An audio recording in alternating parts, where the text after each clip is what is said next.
programa Conexão Saúde. O assunto de hoje é depressão. Nós temos o prazer de entrevistar o Dr. Khalil Doualib.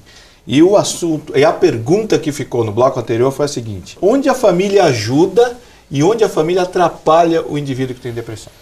Eu costumo dizer que é uma situação muito delicada e que a família merece uma atenção muito especial, porque ela precisa compreender o que acontece, não ter a ilusão de que doença mental e principalmente depressão seria algo que dependeria da vontade do paciente. Não depende da vontade dele. Ele é completamente controlado por uma doença que toma conta mesmo, tem uma alteração de neurotransmissor, isso impede a conexão correta dos neurônios, isso é muito delicado e não depende da vontade dele. Então esse é o primeiro ponto que a família tem que ser orientada a isso. Acho que cabe ao médico. Eu digo que não é perder um tempo com a família, é ganhar muito do tratamento orientando adequadamente. Então colocar a família para ajudar. Ela tem que entender que é uma doença, mas que tem tratamento sim. E o segundo ponto é diferente um pouquinho do resto das doenças médicas. Quando você tratou a depressão, você precisa manter o tratamento e por um tempo relativamente longo. Isso nem sempre é compreendido. A gente precisa manter a medicação, manter a psicoterapia, manter os hábitos de atividades físicas regulares por pelo menos 6 meses após a melhora efetiva dessa pessoa. Então ele melhora clinicamente, mas precisa ser mantida esse tratamento que foi instituído. Se você reduz esse tempo ou se você interrompe o tratamento, a chance de recaída é muito grande.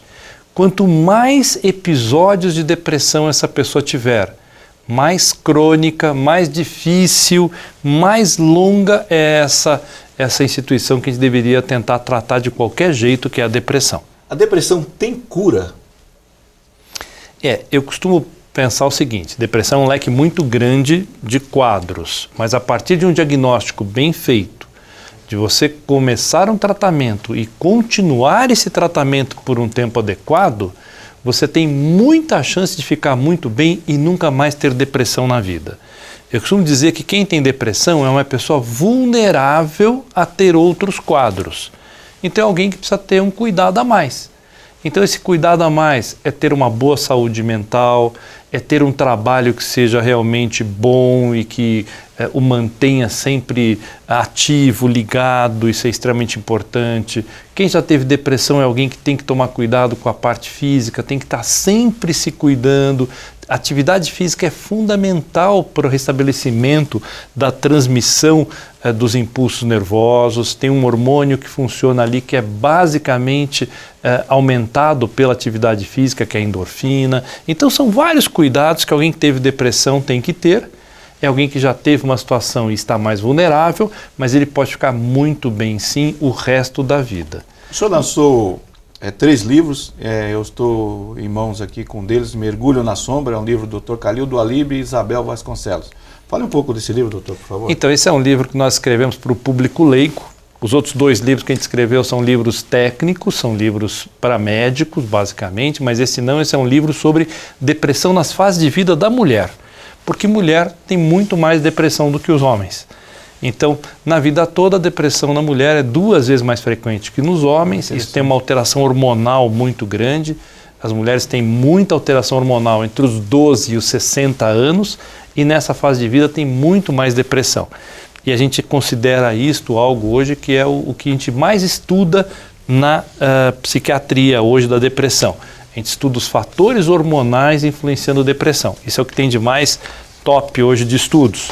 Então o que a gente tem feito hoje de estudos são tentar ver a influência do sono, da alteração do ritmo de sono na depressão, a alteração hormonal na depressão, a alteração dos estressores na depressão. Então tudo isso tem uma alteração hormonal e uma alteração de algumas substâncias que acabam fazendo com que um neurônio, se ele for mais vulnerável para a depressão, essa vulnerabilidade é genética, então tem famílias que têm vários parentes com depressão, Então, se você for uma pessoa mais vulnerável e tiver esses agressores hormonais ou de inflamação, então tem algumas inflamações que propiciam depressão, então isso tudo acaba te gerando um quadro depressivo e o médico está adequadamente treinado para tentar ajudar, indicar o melhor terapêutica, seja com medicamento, seja com psicoterapia, seja com atividades físicas ou geralmente com a somatória disso tudo, né?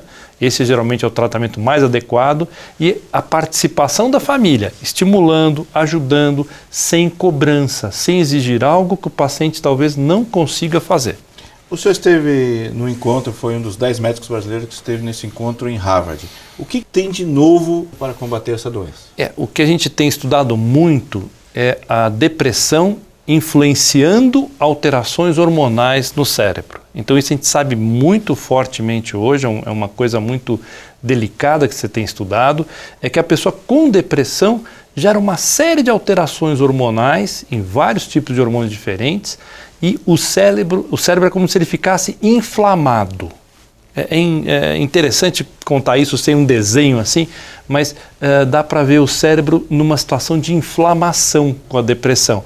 Então, reforçando a tese de que não é algo só psicológico, que tem uma alteração neuroquímica muito importante e essa alteração neuroquímica precisa ser tratada adequadamente por um tempo, eu vou repetir, longo, geralmente alguns meses de tratamento, podendo chegar a alguns anos de tratamento, para que a pessoa realmente seja curada, não tenha mais nada de sintomas residuais, não volte a ter crises depressivas. Isto é hoje o que se tem de mais moderno em relação à compreensão do que acontece no cérebro e ao tratamento que tem que ser realmente um tratamento longo, porém exitoso. Bom, o programa Conexão Saúde fica por aqui. O assunto de hoje foi depressão. Dr. Khalil, muito obrigado pela sua presença. Obrigado a vocês, cara. E você, fique conosco e até o próximo Conexão Saúde.